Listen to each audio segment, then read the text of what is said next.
Puji Tuhan, saudari, kita akan meneruskan pembahasan Konferensi Perbauran International Thanksgiving tahun 2025 yang berjudul Kristus yang Al-Muhid yang diwahyukan dalam Injil Matius. Kita akan meneruskan dalam pengkajian berita yang ketiga yang berjudul Yesus, nama Raja Penyelamat yang diberikan oleh Allah. Immanuel, nama Raja Penyelamat yang dipanggil oleh manusia.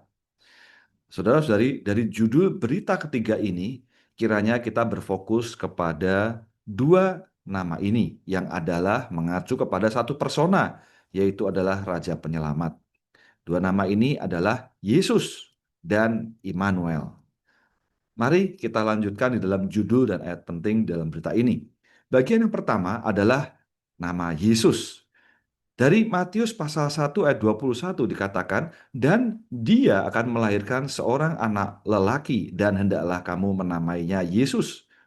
Karena dia sendiri yang akan menyelamatkan umatnya dari dosa-dosa mereka. Puji Tuhan, saudara-saudari, Matius pasal 1 ayat 21 ini dikatakan oleh malaikat yang berbicara kepada Maria. Dikatakan, hendaklah kamu menamainya Yesus. Yesus adalah istilah Yunani yang sama dengan istilah Ibrani Yosua, yang berarti adalah Yehova Juru Selamat atau keselamatan Yehova. Karena itu, bahwa nama Yesus bukan hanya manusia, tetapi juga adalah Yehova. Bukan hanya Yehova, tetapi Yehova menjadi keselamatan kita. Semoga kita berkesan dengan bagian ini, saudari. Jadi, bukan hanya sekedar nama manusia, melainkan Yehova itu sendiri. Maka dengan demikian, kita bersyukur bahwa Yehova menjadi keselamatan kita. Dia menjadi juru selamat kita. Dan dia juga adalah Yosua yang sejati, yang membawa kita ke dalam perhentian, yang adalah dirinya sendiri sebagai tanah permai kita. Puji Tuhan. Nah, nama ini, nama Yesus, diberikan oleh Allah. Dan kita hari ini memiliki nama ini yang menyelamatkan kita. Kita akan lanjutkan di dalam hal yang kedua, nama Immanuel. Di dalam Matius pasal 1 ayat 23 dikatakan, lihatlah, gadis itu akan mengandung anak dan melahirkan anak laki-laki. Dan orang akan memanggil namanya Immanuel, yang diterjemahkan Allah menyertai kita.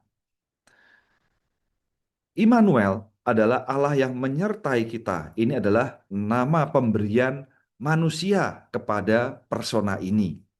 Puji Tuhan, kalau tadi nama Yesus adalah nama yang diberikan Allah kepadanya. Sedangkan Immanuel adalah nama yang diberikan manusia kepadanya. Yang berarti Allah menyertai kita. Puji Tuhan, ya, bahwa hari ini Allah menyertai kita, Allah juga berinkarnasi di dalam untuk tinggal di antara kita. Dia bukan hanya Allah, tetapi juga adalah Allah yang menyertai kita. Puji Tuhan atas penyertaannya. Nah, saudari, kita perlu berfokus kepada penyertaannya. Di dalam Matius pasal 18 ayat 20 dikatakan, sebab di mana ada 2 atau 3 orang yang berkumpul ke dalam namaku, disitulah aku ada di tengah-tengah mereka.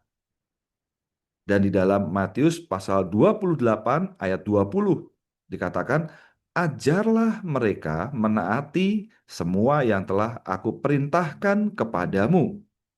Lihatlah, aku menyertai kamu setiap hari sampai kesudahan zaman.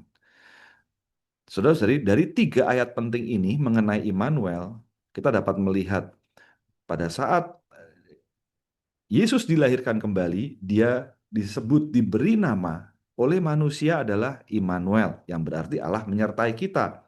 Sampai penyertaannya, saudari, ketika kaum beriman 2 atau 3 orang berkumpul dalam namanya, maka Tuhan ada di tengah-tengah mereka.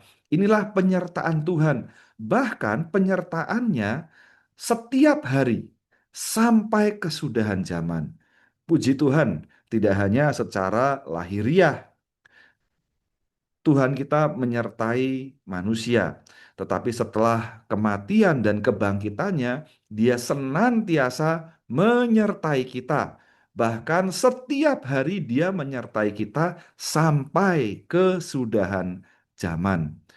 Puji Tuhan ya atas janji Tuhan bahwa dalam kebangkitannya Dia berjanji Dia menyertai kita senantiasa dengan segala kuasa sampai akhir zaman. Puji Tuhan. Jadi di mana saja kita berkumpul dalam namanya, Dia ada di tengah-tengah kita. Puji Tuhan. Selanjutnya kita dapat melihat struktur berita ini, saudari. Berita ini dibagi menjadi dua Romawi saja.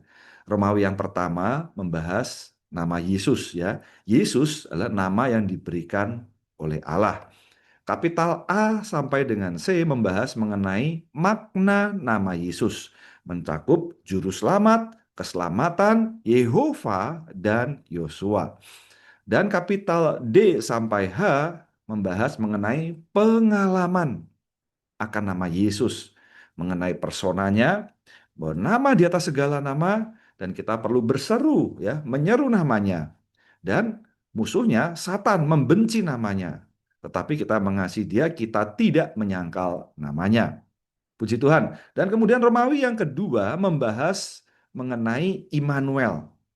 Nama yang dipanggil oleh manusia, nama yang diberikan oleh manusia kepadanya.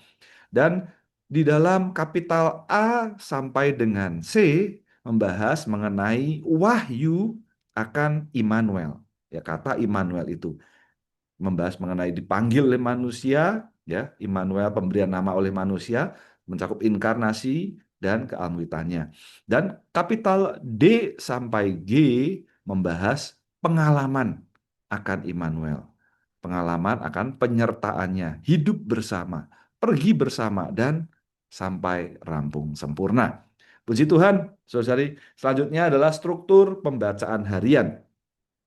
Seperti yang sudah kita bahas bahwa berita ini ada dua bagian besar, yaitu adalah Yesus adalah nama yang diberikan Allah dan Immanuel, nama yang dipanggil manusia. Di dalam hari yang pertama sampai dengan hari yang ketiga membahas nama Yesus, ya. Hari yang pertama membahas bahwa Yesus sebagai penyelamat kekal dan mencakup segalanya. Puji Tuhan ya, ini adalah nama Raja Penyelamat yang diberikan oleh Allah. Kita dapat melihat bahwa nama Yesus berpadanan dengan nama Ibrani Yosua yang berarti Yehova penyelamat. Puji Tuhan ya. Kita akan melihat ada kata Yehova yang berarti akulah adalah ya, akulah aku adalah. Menyatakan bahwa dia adalah sebagai yang kekal ya, dan realitas dari segala kebutuhan positif kita. Haleluya atas Yehova. Dia adalah segala yang kita perlukan. Kita perlu apa? Dialah adalah. Amen. Kemudian hari yang kedua, untuk menikmati kekayaan Kristus kita perlu berseru. Nah, berseru kepada namanya. Maka di dalam namanya ada kuasa dan sasaran untuk berseru kepada namanya. Nama Yesus, saudara yang kita percayai adalah dibaptis, kita masuk ke dalamnya. Nama yang padanya kita diselamatkan dan disembuhkan. Saudari perhatikan ini adalah kata masuk ke dalam. Jadi ketika kita percaya, kita masuk ke dalamnya. Amen. Kemudian kita menyeru nama Tuhan adalah agar kita beroleh bagian dalam kasih setianya dan menikmati kekayaannya.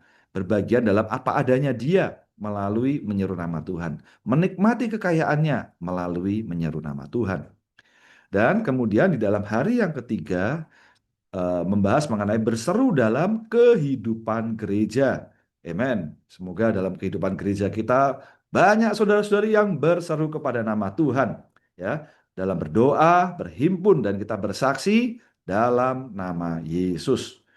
Nah, kita berdoa dalam nama Yesus dengan roh kita agar doa kita didengar dan dijawab. Puji Tuhan, dengan organ yang tepat yaitu roh kita.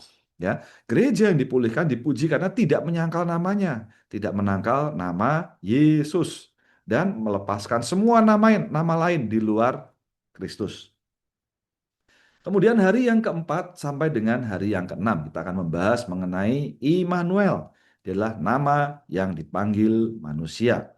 Jadi nama yang berasal dari pengalaman manusia atas penyertaan Allah dalam Yesus. Puji Tuhan bahwa Immanuel terjemahkan sebagai Allah menyertai kita. Ya, Immanuel berarti Allah menyertai kita. Yesus adalah Allah itu sendiri yang menyertai kita secara nyata.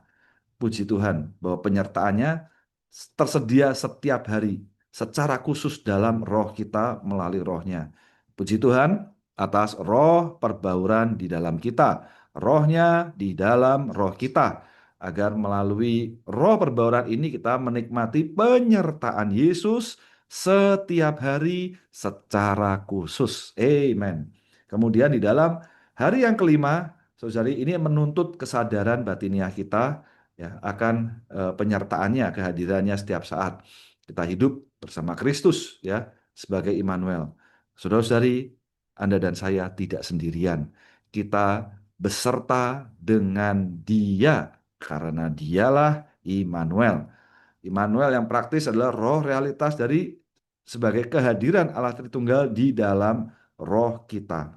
Ya, menyadari kehadirannya seharusnya merevolusi cara hidup kita, ya, mengubah cara hidup kita dalam berbicara, bertindak dalam segala hal. Nah, ini adalah prinsip yang mengendalikan dan menuntun bagi hayat kaum beriman di dalam hari yang ke-6. Hadirnya adalah prinsip yang memerintah dan menuntun kepada hayat. Bahwa hadir Tuhan, penyertaan Tuhan adalah tolak ukur bagi setiap masalah. Justru kehilangan kehadirannya, kehilangan penyertaannya, berarti kehilangan segala-galanya. Nah, saudara-saudari, kiranya kita memustikakan perkara ini. Kita memustikakan penyertaan Tuhan. Seluruh perjanjian baru adalah cerita sebuah Immanuel, yaitu adalah penyertaannya, yang memuncak sampai pada Yerusalem baru yang kekal. Dan selamanya kita beserta dengan Dia, Dia beserta dengan kita. Amin. Selanjutnya, saudari, kita dapat melihat bahwa ini adalah Yehova yang ditambahkan kepada dan Allah yang ditambahkan kepada. Nah, orang Yahudi memiliki Yehova Allah, tetapi kita memiliki Yehova yang ditambahkan kepada dan Allah yang ditambahkan kepada, yaitu Yehova Juru Selamat dan Allah menyertai kita. Puji Tuhan, saudara ya. Kemudian pikiran utama tentang Immanuel, tentang nubuat Immanuel adalah Allah menyertai kita. Bahkan di dalam nama Immanuel ini ada Allah dan manusia. Dua huruf akhir dari Immanuel, L ya, berarti Allah dan menyertai kita menunjukkan manusia. Karena itu di dalam satu nama ini ada perbauran Allah dan manusia. Kita akan melihat kata Immanuel itu setelah ini, saudara ya. Puji Tuhan. Immanuel, Emmanuel, God with us. Allah menyertai kita. Nah, saudari, ini nama Immanuel ya. Kita dapat melihat satu kata Immanuel ini terdiri dari im. Ya, ini bahasa Yunani ya, saudari ya. Im, nu, el. Nah, im atau ya ema ini adalah artinya beserta. Nu ini adalah kita. Dan el ini adalah Allah. Ya. Semoga kita masih ingat kata El ya. Banyak nama-nama Allah, El Shaddai, Allah Maha Besar begitu ya. Kata El itu eh, adalah Allah ya. Kata El itu adalah Allah. Jadi Immanuel. Satu kata ini berarti Allah beserta kita. Puji Tuhan, kiranya kita memustikakan nama Immanuel. Men. Ya, di dalam Yesaya pasal 7 ayat 14 mengatakan, sebab itu Tuhan sendiri akan memberi kamu suatu tanda. Lihatlah, seorang perempuan akan mengandung dan melahirkan anak laki-laki dan dia akan memanggil namanya Immanuel. Amin. Di dalam Matius pasal 1 ayat 23 ya, ini adalah berdasarkan nubuat di dalam Yesaya ya. Dikatakan, lihatlah gadis itu akan mengandung anak dan melahirkan anak laki-laki dan orang akan memanggil namanya Immanuel. Ya, yang diterjemahkan Allah menyertai kita. Puji Tuhan, saudari, atas kata Immanuel. Baik, kita akan lanjutkan di dalam pembahasan hari yang pertama. Saudara-saudari juga boleh melihat garis besarnya di dalam buku Anda ya. Sambil melihat penjelasan di layar, saudara-saudari juga boleh melihat garis besarnya. Hari yang pertama kita akan membahas mengenai makna nama Yesus ya. Dia adalah Yehova juru selamat atau keselamatan Yehova ya. Nah, dia adalah Yehova dan dia adalah Yosua yang sejati ya. Nah, di dalam Roma pasal 10 ayat 12 dikatakan sebab tidak ada perbedaan antara orang Yahudi dan orang Yunani. Karena Tuhan yang sama adalah Tuhan kepada semua dan kaya bagi semua orang yang berseru kepadanya. Puji Tuhan ya, bahwa hari ini Tuhan kita, amen, dia adalah Tuhan yang kaya bagi semua orang yang berseru kepadanya, ya, berseru kepada namanya. Puji Tuhan ya, di dalam Roma pasal 10 ayat 13 selanjutnya mengatakan sebab barang siapa yang berseru kepada nama Tuhan akan diselamatkan. Amen ya. Jadi kalau kita dapat melihat saudara-saudari bahwa ketika kita berseru kepada nama Tuhan, satu sisi kita diselamatkan, satu sisi adalah segala kekayaan, kelimpahan Yehova akan diberikan kepada kita ya. Dia adalah Tuhan, dia juga kaya bagi semua orang yang berseru kepadanya. Yang padanya ketika kita berseru kepada nama Tuhan akan diselamatkan. Puji Tuhan, saudari akan keselamatan yang demikian limpah ini.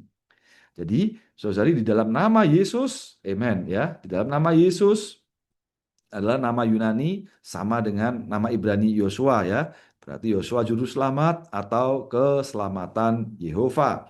Bahwa Yesus adalah Yehova menjadi juru selamat kita dan keselamatan kita. Semoga saudari kita semakin diteguhkan bahwa keselamatannya demikian limpah dan al-muhid. Dia adalah Tuhan kepada semua dan kaya bagi semua orang yang berseru kepadanya.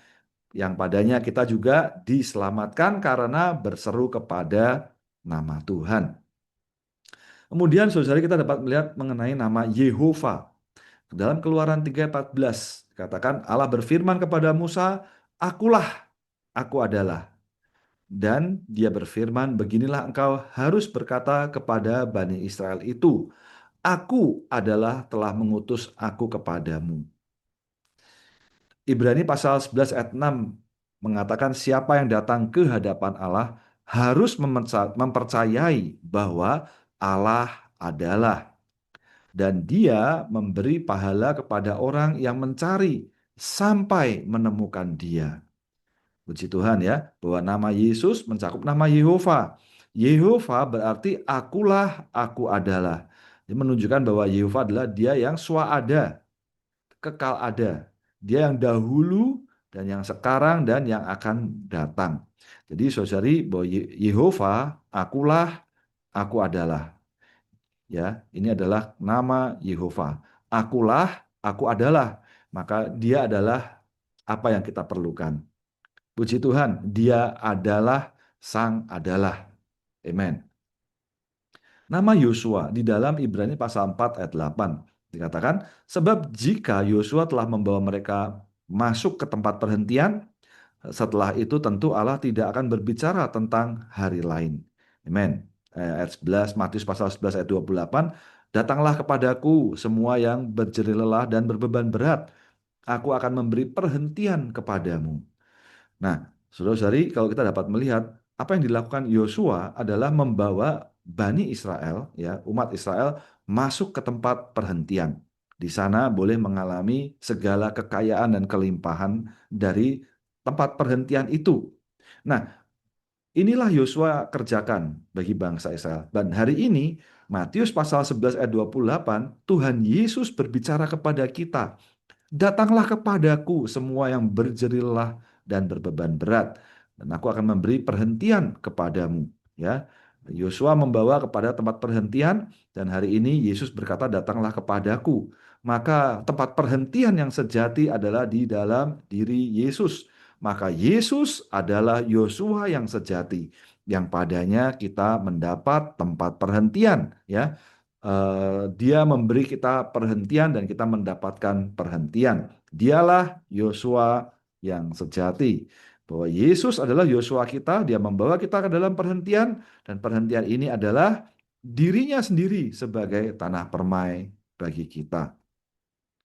Selanjutnya di dalam hari yang kedua, Saudara ya, di dalam hari yang kedua, Kristus diwahyukan sebagai tabib. Nah, kita dapat melihat mengenai personanya, ya. Di dalam Kidung Agung pasal 1 ayat 3 dikatakan, minyak urapanmu harum semerbak, namamu bagaikan minyak urapan tercurah, maka gadis-gadis mencintaimu. Puji Tuhan ya, atas namanya bagaikan minyak urapan tercurah, bahwa nama Yesus, amen, adalah personanya ya. Amen ya, namamu ya adalah personanya, adalah roh majemuk yang al-muhid ya. Ini adalah minyak urapan ya. Roh majemuk yang al-muhid dilambangkan oleh minyak urapan karena di sana terkandung di dalamnya berbagai macam rempah yang menunjukkan fungsi dari minyak urapan itu untuk menangani berbagai keperluan. Demikian pula roh majemuk yang al-muhid bagi kita adalah menjadi segala hal ya, yang menjawab segala keperluan kita. Karena dia hari ini adalah roh majemuk yang al-muhid yang dilambangkan oleh minyak urapan. Nah, saudara-saudari, kemudian kita dapat melihat bahwa mengenai nama di atas segala nama ya. Ini membahas di dalam Romawi yang pertama kapital E, saudara-saudari ya. Kita dapat melihat di dalam Filipi pasal 2 ayat 9 sampai 10. Dikatakan karena itu Allah sangat meninggikan dia dan menganugerahkan kepadanya nama di atas segala nama. Amen. Ya. Kemudian Filipi pasal 2 ayat 10, supaya dalam nama Yesus setiap lutut bertelut, yaitu segala yang di langit dan di bumi serta di bawah bumi. Nah, saudari, kita perlu jelas bahwa mengenai perkara nama, ketika kita percaya ya, percaya ke dalam nama Yesus. Ya, percaya ke dalam. Ini adalah makna yang sangat penting bagi kita. Ketika kita mengatakan kita percaya, maka kita percaya ke dalam. Ya, kita masuk mengambil Yesus sebagai segala sesuatu kita. Ya, nah, kita percaya ke dalam, kita dibaptis ke dalam, diselamatkan, disembuhkan, dibasuh, dikuduskan, dan dibenarkan. Nah, ini adalah di dalam Romawi 1 kapital E nomor 1 sampai 7 ya. Bahwa nama Yesus adalah agar kita percaya dalam nama itu. Nama Yesus adalah agar kita dibaptis ke dalam nama itu. Nama Yesus adalah agar kita diselamatkan, kita disembuhkan, kita dibasuh, dikuduskan, dibenarkan. Dan nama Yesus adalah agar kita berseru kepada nama itu. Dan roh itu adalah udara surgawi agar kita menghirupnya melalui melatih roh kita menyeru nama Tuhan untuk menghirup roh itu dan menerima roh itu. Puji Tuhan ya. Kita masuk ke dalam dan dia menjadi ruang lingkup segala sesuatu kita. Ya.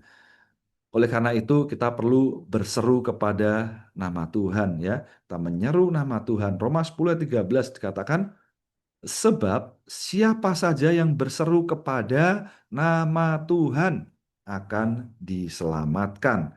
Ya, kepada nama Tuhan ini kita diselamatkan, dibebaskan ya. Kita boleh berbagian dalam kasih setia Tuhan ya.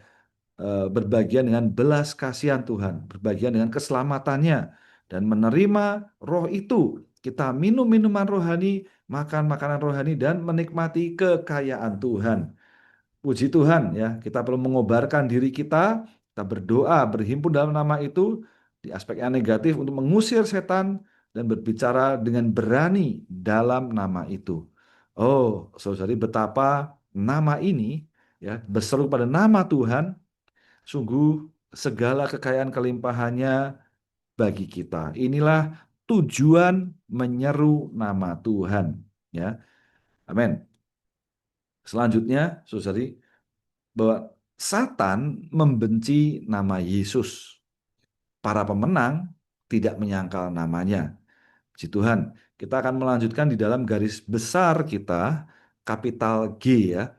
Satan membenci nama Yesus ya. Nah, di dalam Kisah Para Rasul pasal 26 ayat 9 dikatakan, "Dahulu aku sendiri juga mengira bahwa aku harus melakukan banyak cara untuk menentang nama Yesus orang Nazaret itu." Ya. Jadi banyak cara untuk menentang. Dalam nama Yesus banyak sekali penentangan.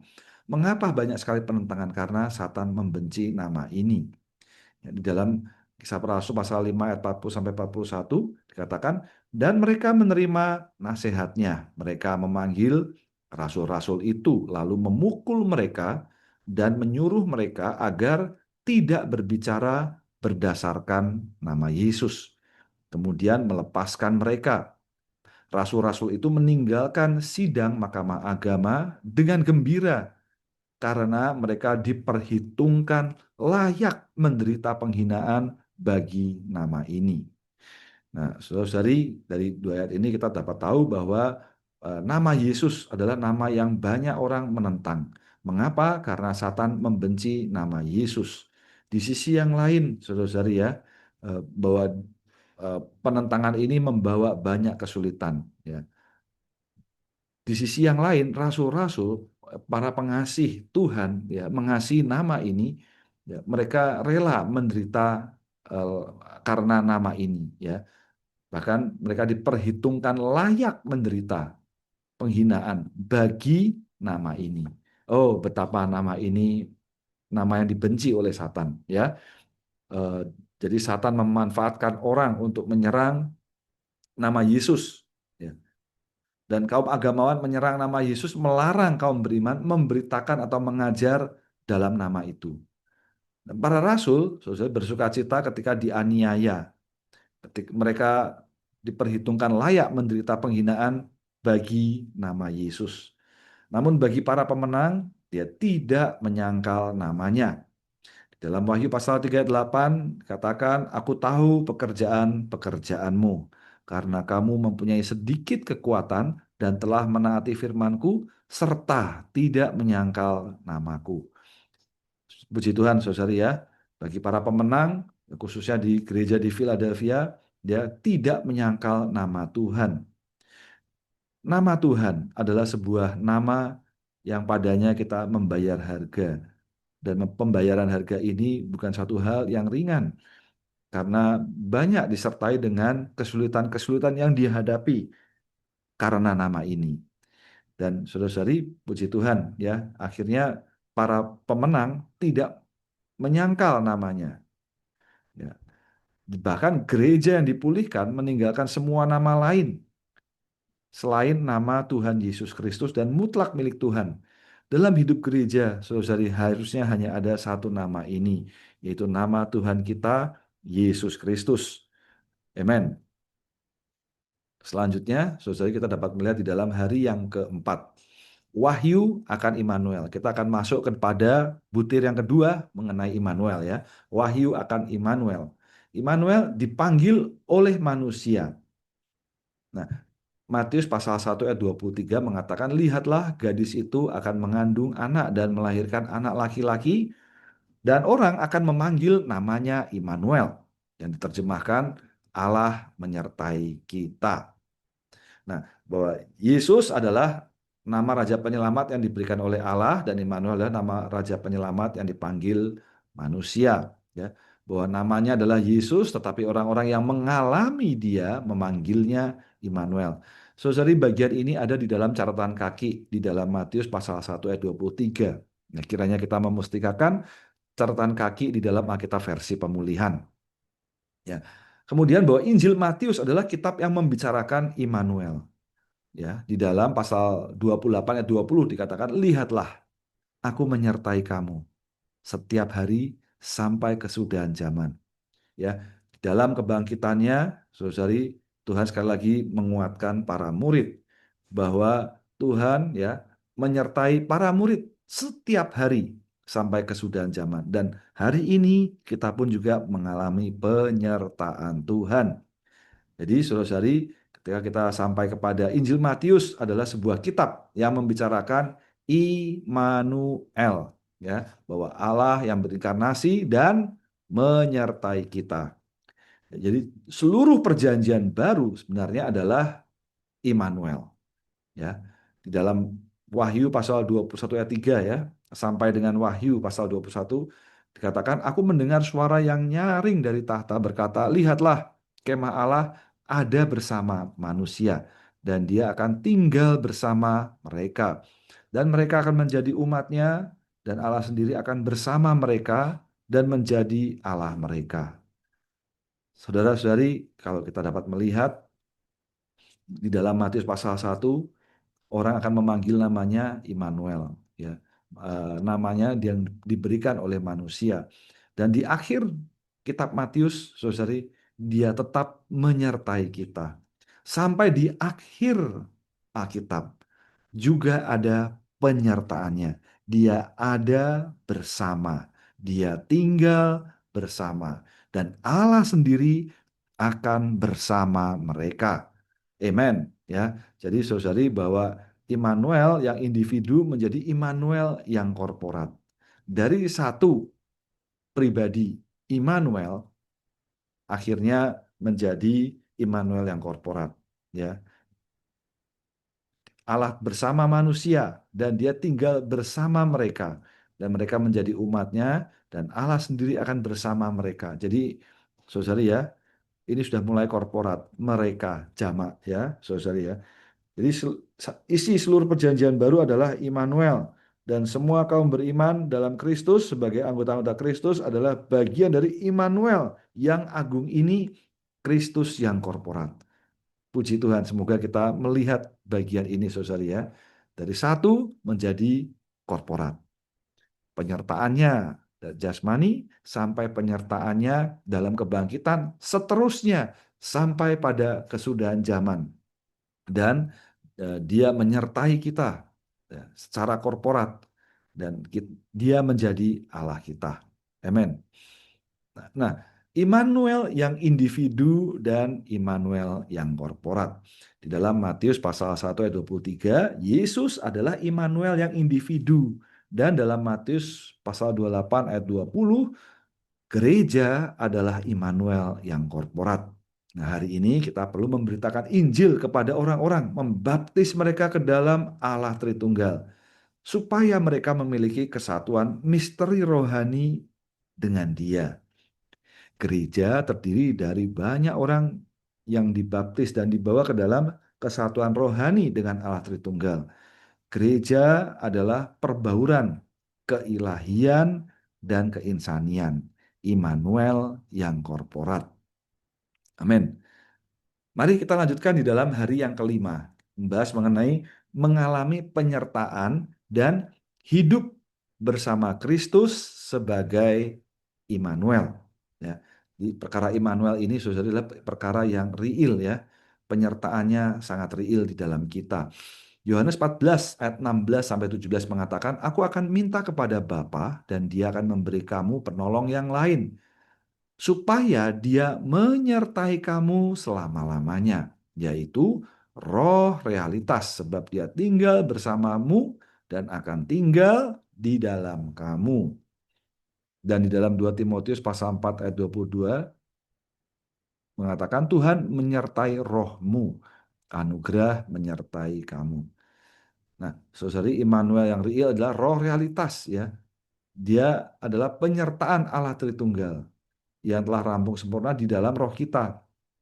Nah, jadi penyertaannya adalah di dalam roh kita. Dia senantiasa menyertai kita dalam kehidupan kaum beriman, dalam kehidupan umat kerajaan. Saudara-saudari, satu sisi umat kerajaan perlu menyadari bahwa umat kerajaan dimanapun dia berada tidak sendirian, tetapi dia juga mengalami penyertaannya. Dia menyertai di dalam roh kaum beriman. Tidak hanya secara pribadi, juga dia menyertai di dalam perhimpunan-perhimpunan kita, dalam sidang-sidang kita. Puji Tuhan, ya, dia senantiasa menyertai kita, ya, menyertai rohmu, dia menyertai kamu selama-lamanya. Puji Tuhan, saudara, ya. Betapa kita mengapresiasi kata penyertaannya. Kita dapat menikmati penyertaan Allah Tritunggal bagi ajaran firman kudus Allah. Haleluya. Ketika kita datang kepada firman, dia menyertai kita, di dalam kita, menerangi kita. Sehingga kita dapat hidup bersama Kristus sebagai Immanuel. Di dalam pasal 5 ayat 25 kitab Galatia mengatakan jika kita hidup berdasarkan roh, hendaklah kita juga bergerak hidup berdasarkan roh. Ya, untuk hidup bersama Kristus sebagai Immanuel, kita perlu di dalam penyertaan ilahinya. Nah, penyertaan ilahi ini adalah roh pemberi hayat sebagai perampungan sempurna dari Allah Tritunggal. Nah, Immanuel adalah hayat dan persona kita, dan kita adalah organnya yang hidup bersama dengannya bagaikan satu orang. Amen. Saudari, dalam penyertaannya ini dia memimpin kita. Jadi kita dengan penyertaannya adalah satu di dalam satu kesatuan. Jika kita memiliki penyertaan Tuhan, kita memiliki hikmat, wawasan, pandangan ke depan, dan pengenalan terhadap hal-hal yang bersifat batiniah. Maka saudari, penyertaan Tuhan adalah segala sesuatu bagi kita. Di dalam hari yang ke-6, saudari membahas mengenai mengalami pergi bersama Kristus sebagai Immanuel. Ya, pergi dalam penyertaan Tuhan.